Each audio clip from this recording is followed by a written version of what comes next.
আসসালামু আলাইকুম। ফেসবুকে একটি বিজনেস পেজ থাকা বর্তমানে খুব জনপ্রিয় একটি ব্যাপার। কিন্তু শুধুমাত্র ফেসবুক পেজের উপরে নির্ভরশীলতা আপনার মার্কেটিং কস্ট কি বাড়িয়ে দিচ্ছে না?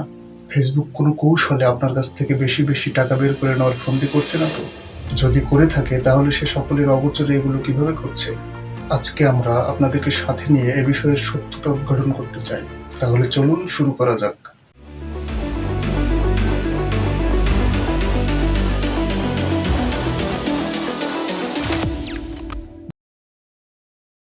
যদিও একটি ফেসবুক পেজ থাকা আপনার কোম্পানি ও ব্যবসার জন্য দুর্দান্ত, কিন্তু শুধুমাত্র একটি ফেসবুক পেজ কি আপনার অনলাইন প্রেজেন্সের জন্য যথেষ্ট? কেন যথেষ্ট হবে না? ফেসবুকে তো সব ধরনের কাস্টমারই থাকে। আমরা যদি ফেসবুকে প্রোডাক্ট সেল করি তাহলে তো সব ধরনের কাস্টমারের কাছে সেল করা সম্ভব। অবশ্যই সেল করা সম্ভব, কিন্তু আপনি যে পেজ থেকে সেল করছেন তার মালিক কে? আপনি নাকি মার্ক জুকারবার্গ? যেহেতু বিজনেস আমার, সেহেতু ফেসবুক পেজও আমার। না, আপনার ফেসবুক পেজ কখনোই আপনার না। কিভাবে আমি আপনাকে বলি। আপনি যখন ফেসবুকে পেজ খুলবেন তখন লাস্ট স্টেপে আপনাকে I agree to Facebook terms and policy এই চেকবক্সে টিক মার্ক করতে হয়, তাই না? এটা না করলে ফেসবুক পেজ বা অ্যাকাউন্ট কোনোটাই খোলা যায় না। আপনি চেকবক্সে টিক মার্ক দিয়ে ফেসবুক পেজ খুলছেন মানে আপনি আইনগতভাবে ফেসবুকের আইন কানুন মানতে বাধ্য থাকছেন। আমরা জানি ফেসবুক প্রতি বছর তার টার্মস অ্যান্ড পলিসি চেঞ্জ করে।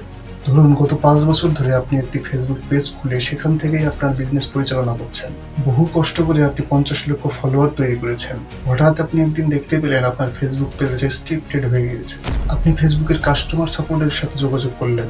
তারা আপনাকে জানালো টার্মস অ্যান্ড পলিসির নতুন একটি রুল আপনি ভায়োলেট করেছেন, যে কারণে আপনার ফেসবুক পেজ রেস্ট্রিক্টেড করে দেওয়া হয়েছে। অথচ আপনি জানেনও না ফেসবুকের কোন পলিসি আপনি ভায়োলেট করেছেন। 5 বছরে বহু পরিশ্রমে আপনি যে বিজনেস দাঁড় করিয়েছেন তা এক মুহূর্তে শেষ। এখন বলুন দেখি আপনার ফেসবুক পেজের মালিক কে? আপনি। তাহলে কি আমাদের ব্যবসার জন্য ফেসবুক পেজ থাকার কোনো দরকার নেই? অবশ্যই দরকার আছে। ফেসবুক পেজ আপনার ব্র্যান্ডের পরিচিতি বৃদ্ধি করতে এবং নতুন কাস্টমারদের কাছে পৌঁছতে সাহায্য করতে পারে। ফেসবুকের বিজ্ঞাপন ব্যবহার করে আপনি নির্দিষ্ট গ্রাহকদেরকে টার্গেট করতে পারবেন এবং তাদের কাছে আপনার পণ্য বিক্রি করতে পারবেন।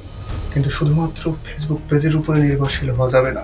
আপনি যদি অনলাইন ব্যবসা শুধুমাত্র ফেসবুক পেজের উপরে নির্ভর করে গড়ে তোলেন, তাহলে আপনার ভবিষ্যৎ নির্ভর করবে ফেসবুকের উপরে। আরো ভালোভাবে যদি বলি তাহলে বলতে হয় আপনার নিয়তি এবং ভাগ্য নির্ধারণ করবে ফেসবুক। ফেসবুক আপনার ব্যবসার কোনো হেল্প করে না, সে তার নিজের ব্যবসা করে। জুয়া খেলা বা আড্ডা দেওয়ার জন্য মানুষ যে সমস্ত ক্যাসিনোতে যায় আপনি সেখানে কখনোই ঘড়ি এবং জানালা খুঁজে পাবেন না। এর কারণ কি আপনি জানেন? কারণ আপনি ঘড়ি বা জানালার দিকে তাকালে আপনার ব্যস্ততার খেয়াল জেগে উঠতে পারে। আপনি ক্যাসিনোতে যত বেশি সময় কাটাবেন তারা আপনার কাছ থেকে তত বেশি টাকা আয় করবে। ফেসবুক বা অন্যান্য সোশ্যাল মিডিয়ার পলিসি ঠিক এমন। তারা ব্যবহারকারীদেরকে যত বেশি সম্ভব তাদের প্ল্যাটফর্মে আটকে রাখার চেষ্টা করে। লোকজন ফেসবুকের বাইরে আসলে একটু পর পর নোটিফিকেশন আসে, আপনার এই বন্ধু লাইক করেছে, আপনার ওই বন্ধু কমেন্ট করেছে। এগুলো দেখে ব্যবহারকারীরা আবার ফেসবুক ওপেন করে। জনগণ যত বেশি সময় ফেসবুকে থাকবে ফেসবুক তাদেরকে তত বেশি বিজ্ঞাপন দেখাতে পারবে। ফেসবুক জনগণকে যত বেশি বিজ্ঞাপন দেখাবে তত বেশি টাকা আয় করতে পারবে বিজ্ঞাপন দালালদের কাছ থেকে। কি মনে হচ্ছে, মার্ক জুকারবার্গ আপনার ব্যবসায়ের হেল্প করার জন্য ফেসবুক তৈরি করেছেন, নাকি ব্যবসায়ীদের কাছ থেকে টাকা আয় করার জন্য ফেসবুক তৈরি করেছেন? আমি এখনো শিওর না। চলুন আপনাকে কিছু প্রমাণ দেখায়। হাবিসপোর্টের একটি গবেষণায় দেখা গেছে 2012 সালে ফেসবুক পেজ সমূহের পোস্টগুলোর অর্গানিক রিচ ছিল 16%। মানে আপনার ফেসবুক পেজের ফলোয়ার সংখ্যা যদি হয় 100 জন, তাহলে 16 জনের নিউজ ফিডে আপনার পোস্ট শো করত। এজ র্যাঙ্ক চেকারের একটি গবেষণায় তারা দেখিয়েছে 2014 সালে এই সংখ্যা 16% থেকে কমে গিয়ে 6.5% এসে দাঁড়িয়েছে। গ্রাফটির দিকে লক্ষ্য করুন। ফেব্রুয়ারি 2012-তে অর্গানিক রিচ ছিল 16%, সেপ্টেম্বর 13-তে 12.60%, নভেম্বর 2013-তে আরও নেমে এসে 10.15%, তার 1 মাস পরেই এসে দাঁড়ায় 7.83%, এবং 3 মাস পরে ফেসবুক পেজের অর্গানিক রিচ সংখ্যা আরও কমে 6.51% হয়ে যায়। বন্ধুগণ, ধারণা করতে পারেন এই সংখ্যা বর্তমানে কোথায় এসে নেমেছে? স্ট্যাটিস্টার তথ্য অনুযায়ী এই সংখ্যা বর্তমানে 0.07% এসে থেমেছে। এর কারণ কি আপনি জানেন? আপনার পোস্ট যদি আপনার ফলোয়ারদের কাছে না পৌঁছায় আপনার প্রোডাক্টের সেল হবে না। আপনি তখন পোস্ট বা প্রোডাক্টগুলো বুস্ট করতে চাইবেন, আর বুস্ট করলেই ফেসবুক আপনার কাছ থেকে টাকা নেবে। এখন বলুন, ফেসবুক যদি আপনার ব্যবসাকে হেল্প করতে চায়, মানে আপনার পোস্টের অর্গানিক রিচ যদি বাড়িয়ে দেয়, তাহলে তো আপনি সেগুলো বুস্ট বা প্রমোট করবেন না। তখন ফেসবুক আপনার কাছ থেকে টাকা নিতে পারবে কি? তাহলে বোঝা গেল ফেসবুক আপনার ব্যবসায় যত উপকার করবে তার নিজের ব্যবসার ততটাই ক্ষতি হবে, কিন্তু ফেসবুক তার নিজের ক্ষতি কখনোই করবে না। অর্থাৎ ফেসবুকে ব্যবসা করতে হলে আপনাকে টাকা দিতে হবে। বিষয়টি এমন নয় যে শুধুমাত্র নতুন কাস্টমারের কাছে পৌঁছাতে আপনার টাকা খরচ হচ্ছে, পুরাতন কাস্টমারের কাছে সেল করতেও আপনার টাকা খরচ করতে হবে। একটু ভালোভাবে পর্যবেক্ষণ করলেই বুঝতে পারবেন। আপনার অর্গানিক রিচ 0.07%। সংখ্যাটার দিকে তাকান একবার। এটা একের থেকে কমই না, বরং বহু বহু নিচে, শূন্যের একটু উপরে, মানে শূন্যের কাছাকাছি। এক ব্যক্তির কাছে দ্বিতীয়বার কোনো প্রোডাক্ট সেল করার চান্সও শূন্যের কাছাকাছি। এই দশমিক সংখ্যাটাকে যদি আপনি সলিড সংখ্যায় রূপান্তর করতে চান, তাহলে দাঁড়াবে 10,000-এ 7 জন। আপনার ফেসবুক পেজে 10,000 ফলোয়ার থাকলে আপনার পোস্ট দেখবে শুধুমাত্র 7 জন। একটাও কি সেল পাবেন 7 জনের মধ্যে? পাবেন না। আপনার যদি 1 লক্ষ ফলোয়ার থাকে, তাহলে আপনার পোস্ট দেখবে 70 জন। 70 জনের মধ্যে কয়টা সেল পাবেন আপনি? 70 জনের মধ্যে 2-1টা সেল পেতে পারি, কিন্তু সম্ভাবনা খুব কম। আচ্ছা, আমি ধরে নিলাম 1 লক্ষ ফলোয়ার থাকার কারণে আপনি প্রতি পোস্ট থেকে সেল পাচ্ছেন 2টা। কিন্তু 1 লক্ষ রিয়েল ফলোয়ার তৈরি করতে তো আপনার কমপক্ষে 10-15 হাজার টাকার অ্যাড ক্যাম্পেইন চালাতে হয়েছে ব্র্যান্ড অ্যাওয়ারনেসের নামে, তাই না? অথচ আপনি যদি 10-15 হাজার টাকার ভিতরে একটা ওয়েবসাইট তৈরি করে নিতেন, তাহলে বারবার ফেসবুককে টাকা দেওয়া লাগতো না, একবার টাকা দিলেই হতো। ধরুন আপনি আপনার ফেসবুক পেজ থেকে একটি অ্যাড ক্যাম্পেইন রান করলেন, 10,000 মানুষ আপনার অ্যাডে ক্লিক করে আপনার ওয়েবসাইটে চলে গেল। ওয়েবসাইট থেকে নোটিফিকেশন পাঠানোর জন্য অলরেডি একটি টুলস ইনস্টল করা আছে। এই 10,000 মানুষের কাছে আপনি যদি বারবার পৌঁছাতে চান, ফেসবুক আপনার কাছ থেকে বারবার টাকা নেবে। কিন্তু আমাদের ইনস্টল করা পুশ নোটিফিকেশন টুলস অলরেডি ওই 10,000 মানুষকে ক্যাপচার করে রেখেছে। আমাদের আর ফেসবুকের প্রয়োজন নেই। আপনি এই টুলস ব্যবহার করে যতবার ইচ্ছা ততবার আপনার কাস্টমারের কাছে পৌঁছাতে পারবেন একদম ফ্রিতে। ফেসবুক যেমন আপনাকে নোটিফিকেশন পাঠিয়ে বলে অমুক আপনার ছবিতে লাইক করেছে, অমুক আপনার ছবিতে কমেন্ট করেছে, ঠিক তেমনি আপনিও নোটিফিকেশন পাঠাবেন আপনার কাস্টমারের কাছে। আমরা নতুন একটি প্রোডাক্ট লঞ্চ করেছি, এখনই অর্ডার করুন। এই নোটিফিকেশন পেয়ে যারা আপনার ওয়েবসাইটে ভিজিট করেনি, তাদেরকে 2 ঘন্টা পরে আবার নোটিফিকেশন পাঠানো হবে, অমুক প্রোডাক্টে চলছে 10% মূল্য ছাড়, সীমিত সময়ের অফারটি এখনই রুফে নিন। ঠিক এইভাবেই আমরা আমাদের পুরাতন কাস্টমারের কাছে রিচ করব, সম্পূর্ণ ফ্রিতে।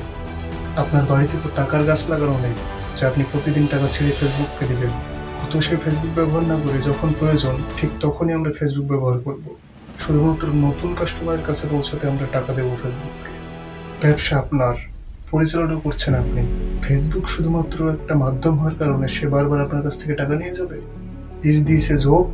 ফেসবুক আপনার ব্যবসার একটি মাধ্যম মাত্র, অথচ সে বিজনেস পার্টনারের মতো আপনার কাছ থেকে বারবার কমিশন নিয়ে যাচ্ছে ছলে বলে কৌশলে।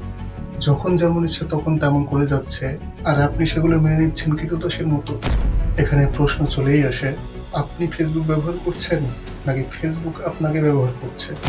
উত্তর যদি হয় ফেসবুক আপনাকে ব্যবহার করছে, তাহলে আপনাকে নতুন করে নতুন ভাবে চিন্তা করতে হবে। মার্ক জুকারবার্গের হাতে ব্যবহৃত না হয়ে তার তৈরি ফেসবুক ব্যবহার করতে হবে। যখন যেভাবে যতটুকু ইচ্ছা তখন সেভাবে ঠিক ততটুকুই ব্যবহার করতে হবে। ভালো না লাগলে ফেসবুকের মতো অন্য কোনো অ্যাড নেটওয়ার্ক ব্যবহার করতে হবে।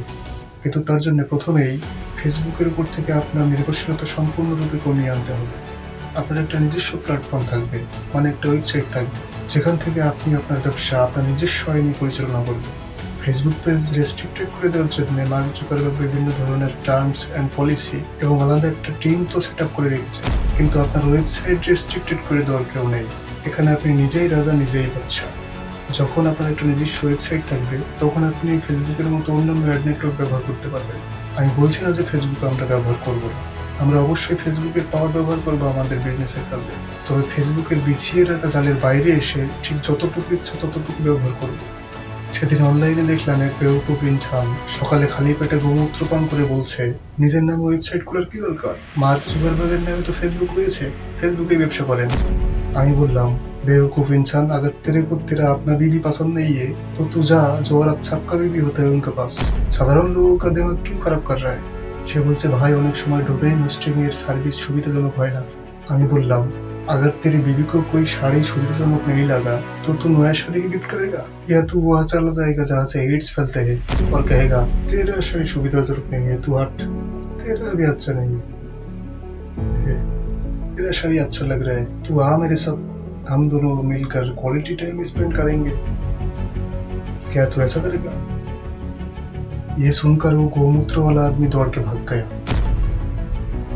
मेरे दर्शकों जरा सोचो कैसा कैसा लोग आजकल सोशल मीडिया पर क्या है? भाई हिंदी में नहीं बांग्ला में बोल बांग्ला में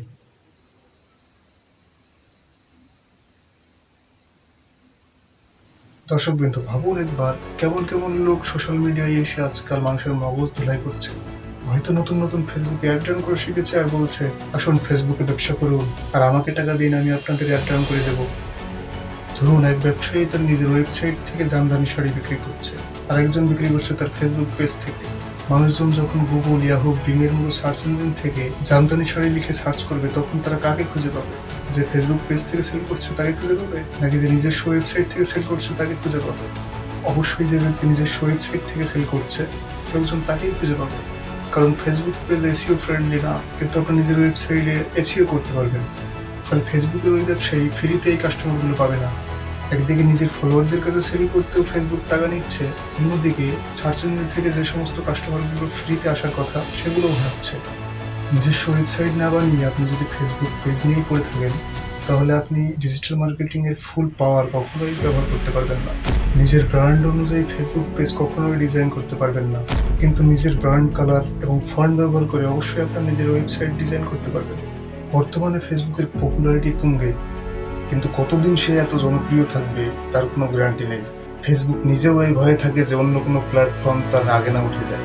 এই ভয়ের কারণেই তো সে ইনস্টাগ্রাম এবং হোয়াটসঅ্যাপ কিনে নিয়েছে। তাহলে আপনি কি সেই ফেসবুকের উপরে ভরসা করছেন যে নিজের উপরেই ভরসা করতে পারে না? আপনার প্রয়োজন অনুযায়ী আজই একটি ওয়েবসাইট খুলে ফেলুন। ওয়েবসাইট ব্যবহার করা যদি আপনার জন্য ঝামেলাপূর্ণ মনে হয় তাহলে ওয়ার্ডপ্রেস ব্যবহার করে ওয়েবসাইট তৈরি করবেন। সিএমএস ব্যবহৃত ওয়েবসাইটগুলোর মধ্যে 65% ওয়েবসাইটই তৈরি হচ্ছে ওয়ার্ডপ্রেস ব্যবহার করে, কারণ এটি ব্যবহার করা ফেসবুক ব্যবহার করার মতোই সহজ। আপনি যদি কম খরচে প্রফেশনাল মানের হাই কোয়ালিটি ওয়েবসাইট চান তাহলে আমাদের সাথে যোগাযোগ করতে পারেন। আপনার খরচের 3 গুণ টাকা আপনার ওয়েবসাইট থেকে উসুল করার আগ পর্যন্ত আপনি আমাদের কাছ থেকে ফ্রি সাপোর্ট পেয়ে যাবেন এবং লাইফ টাইম ফ্রি বিজনেস পরামর্শ তো থাকছেই। আপনার যদি প্রফেশনাল মানের ওয়েবসাইট বানানোর বাজেট না থাকে তাহলে আমাদের কাছ থেকে পাচ্ছেন কিস্তিতে ওয়েবসাইট বানানোর সুবিধা। নিউ30 কুপন কোডটি ব্যবহার করলে আপনি পাচ্ছেন 30% মূল্য ছাড়। আমাদের সম্পর্কে বিস্তারিত জানতে ভিজিট করুন আমাদের ওয়েবসাইট webshakti.com এবং আমাদের সাথে সরাসরি যোগাযোগ করতে এই নাম্বারটি ব্যবহার করতে পারেন। বন্ধুগণ, গুরুত্বপূর্ণ কোনো টপিকে আবার কথা হবে পরবর্তী কোনো ভিডিওতে। সে পর্যন্ত সবাইকে ভালো রাখবেন।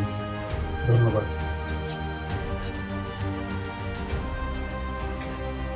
भाई हिंदी में जरा थैंक यू बोल।